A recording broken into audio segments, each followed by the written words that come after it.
In the world before World War II, we had an imperial system with the empires duking it out over access to everything, and trade as a rule needed to be militarized because every time there was a conflict, you would lose access to whatever happened, even if you weren't a party to the conflict. Shipping would be a target. So at the end of World War II, the Americans, who had the only Navy left in the game, said that they would put their Navy at the service of the global commons so that anyone could trade with anyone, anywhere, at any time, and access any market. And we came to know this as free trade and globalization. Now, there are two big implications from that. The first is that we were no longer in a world where if you wanted to be successful, you had to have iron ore and coal and steel and food. You only needed one of them now, and you could trade for the other three, and everyone started to industrialize together, starting from different points and moving at different speeds, but we all got on this path that we are all now very familiar with. And second, when people industrialized, they changed their personal habits and national economies evolved as well. So it used to be that you were probably living on a subsistence farm. And when you do that, kids are free labor. So you have a bunch. But when you move into the town to take industrial and services jobs, kids go from being free labor to really expensive habits, and adults aren't stupid, so we had fewer of them. You play that forward 75 years, and it's not that most of the world is running out of children. That happened 30 years ago. It's that now the world has run out of working age adults, and we're starting to run out of mature adults. Everyone's moving into mass retirement. So from a strategic point of view, globalization was based on America's commitment to the Cold War, which is long since over. And economically, the industrialization experience, the urbanization experience, has been about this bulge moving through the population structure that started with children, then turned into 20 and 30-somethings that was consumption heavy, then turned into 40 and 50-somethings, which were capital heavy, people saving for retirement, and now they're all moving into retirement. So the whole process has already played out. And under globalization, first with a lot of workers and with a lot of capital, we got the technological explosions that we know. But these were all nothing more than a moment in time, a moment that lasted 75 years, but it's now over. And so we now have to go back to what we had before World War II, but without people. The key thing to keep in mind for shipping, let me throw it into three general categories. Number one, 80% of the stuff that enables people to grow food is transported internationally, whether it's equipment or fertilizer or fuel. Only 20% of food is traded internationally, but 80% you need the inputs to grow it in the first place. Number two, roughly half of all oil is shipped on the ocean blue, typically by supertanker, along with everything that comes out of the Persian Gulf. And then number three, safety on the waves is what allows us to have the East Asian manufacturing model, which is a fancy way of saying the manufacturing model. Because roughly half of all manufactured goods are produced in East Asia, and you will get components coming from Thailand versus Indonesia versus China versus Korea versus Japan. But the key thing to remember is less than 1% of that shipping happens on land. Korea is in effect an island. Japan is an island. Most of the Southeast Asian countries are either islands or peninsulas, and they're ringed by mountains. So physical connections independent of maritime trade in Asia almost don't happen at all. Well, think of what just happened in the first week of December. So the Europeans announced their plan for an oil export ban, and a lot of the details are being made up as they go on. It's a very European policy in that regard. But what it is encouraging is a split in the way we view oil from the Russian space versus the rest of the world, and the different types of crude coming out of the Russian space. So the stuff the Europeans are primarily concerned about is Urals crude that is exported west to the European space, and that can only be sold for $60 or less now, and that's affecting insurance and shipping rates and the type of vessels that go in. And we saw over the course of last 2 years how disruptions in simply the type of vessel being available can generate supply chain snarls. So now we're doing this with energy, but there's also a crude grade that exports to the Pacific that doesn't touch the European space at all, that trades differently. We now, just in the Russian space, have two fundamentally different markets, not just for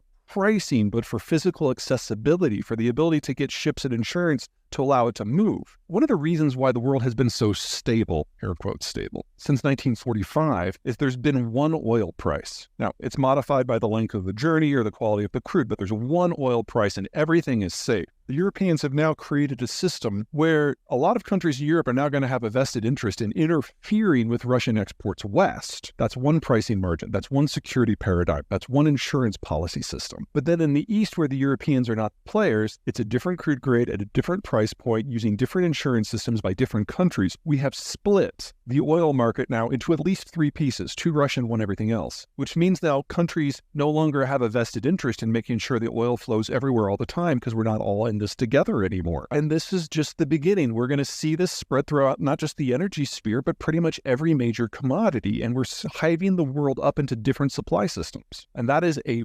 recipe for 1910s and 1930s style conflict. In the world before World War II, piracy, state piracy, and privateering were pretty common. Really? Because almost everything that was shipped had an obvious value. The cost of shipping before the Cold War and globalization was about an order of magnitude more than it was previous. And in the pre-industrial world, it was an order of magnitude more than that. In the pre-deepwater era, it was an order of magnitude more. So interfering with shipping has always been very popular because you know that the value of the product's going to be high. It's only in the post-World War II era that the cost of shipping has dropped so much that we put everything on the way. So that's intermediate manufacturing, that's low value added commodities, things that normally you would produce and consume locally. It used to be it was all pretty much luxury goods or something of very high value. Now it's a little bit of everything. Well, and not even the knockoff iPhone chargers, the components that might go into the knockoff iPhone chargers. And we're kind of in this soft moment in history where everyone's holding their breath and wondering if the next time there's an incident, the U.S. is going to intervene or not. And I would argue we are not.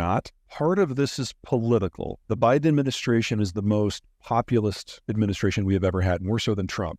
Basically, it feels like on trade policy, the Biden administration is going through Trump's tweets and picking them out one at a time and expanding them into position papers and putting them into policy and running a really good grammar scrubber over it. And basically, we're basically getting the second Trump administration right now from a trade point of view. And then second, even if we wanted to intervene, this isn't the 60s or 70s. I mean, it used to be that there were no other naval powers. And so the United States with the destroyer-heavy Navy after World War II could patrol the global oceans because there wasn't a lot of competition and we had the right tools for the job. But since 1990, we've retooled our Navy, we've retired most of our smaller vessels, and we've concentrated naval power into our supercarrier battle groups. And if you want to knock off a country, that is the tool. But if you want to patrol the global oceans in an environment where other people have ships, you don't need the dozen supercarrier battle groups we have. You need like 800 destroyers. We only have 70. So even if we wanted to be the global policeman and patrol the waves, we no longer have the physical capacity to do it. Now, that sounds bad, and it is, but keep this in mind. The United States is the least maritime trade-dependent country in the world. Only 12% of our GDP is from trade. About half of that is NAFTA. We're not the ones who suffer if global trade breaks down. Mm-hmm. China's at the top of that list. Europe is a close second. China utterly lacks the naval capacity to project power more than about 1,000 miles from its coast. And it is completely dependent upon resource access and market access in countries that are half a world away. Now, the Chinese currently have 3 aircraft carriers floating. The first one used to be a casino, an actual casino in Ukraine. Yeah. They will never claim that it is combat capable. They just bought it from Ukraine to refurbish it so they could learn how it works. Okay. Their second one is a clone of the one that used to be the casino. The one that used to be the casino used to be a Russian carrier. They called it the Kuzanov, by the way, and the Soviets thought it was a disaster. During Soviet times, with Soviet resources, it just kind of caught on fire from time to time. Okay. Anyway, so the Chinese do not claim that these two will ever be combat capable. Okay. They're training for their engineers more than anything else. And they do have a third one that they're going through sea trials right now. And it is a larger carrier that they actually designed themselves. But again, it's a prototype. They don't view it as anything other than a test bed. So they might get their first carrier in 2027.